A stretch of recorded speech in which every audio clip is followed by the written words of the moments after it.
Hello, my people. Well, it happened. As predicted, like Harry Houdini.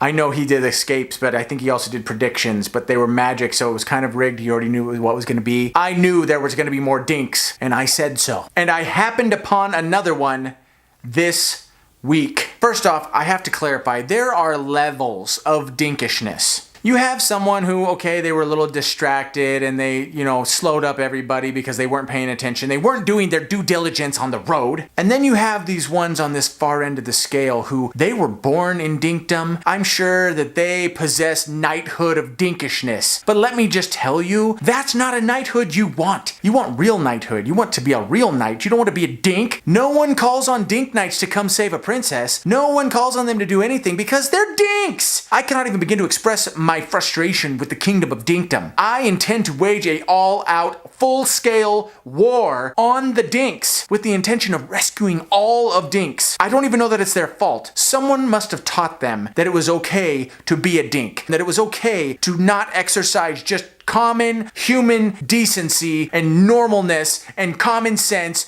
and stupidness and non-idiocy while driving. Let me just tell you, Dinks, I am coming for you.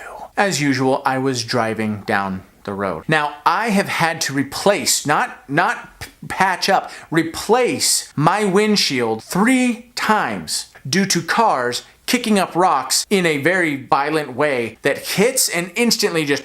And all 3 of them happened on a road that I had to take home from work. Trucks coming from a quarry and they would come past and rocks would just go tumbling out, beat the snot out of my windshield. So I am a little safety conscious when it comes to things flying at my windshield.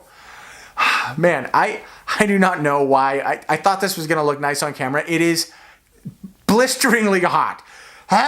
Okay, I'm not gonna change the we are soldiering through like a soldier through that hot, humid jungle place. That's where we're going.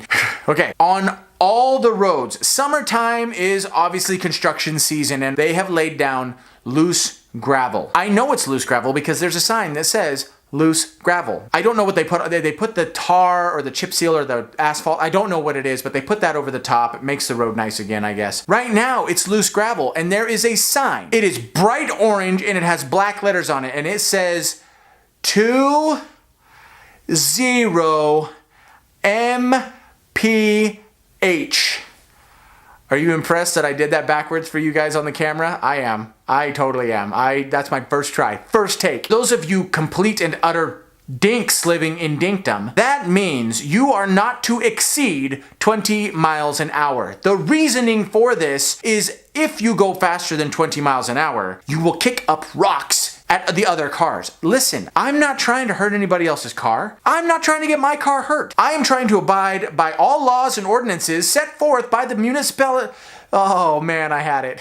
By the municipalities controlling my area. Dinky Dinkerman is driving behind me and I am driving 20 miles an hour and he rolls right up on me. Apparently, abiding by the speed limit was an atrocity on his family's honor. Busts into the right lane and starts cruising forward. He pulls up alongside my car and he spits on my truck.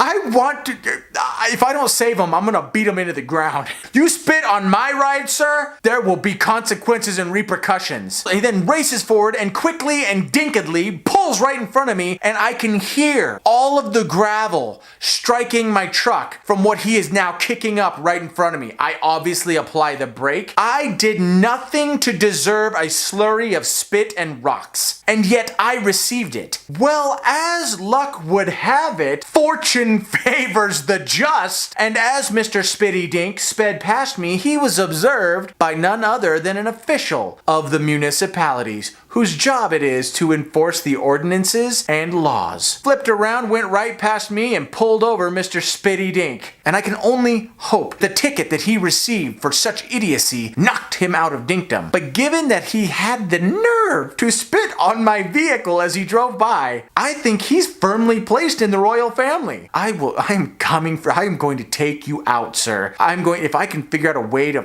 I will eviscerate you in stories, other things. I will obliterate you. No one spits on my truck. The nerve of Dinks. If you live in Dinkdom, get out, man. It's not a cool place. Go away. Make it so that I can't make more of these stories. Just stop. If you haven't already, please subscribe to the channel. Click that bell. It'll give you a notification whenever a new video comes out, and there's a story every single week. Click that like button. Thumbs up is thumbs up, my people. And as always, keep telling stories.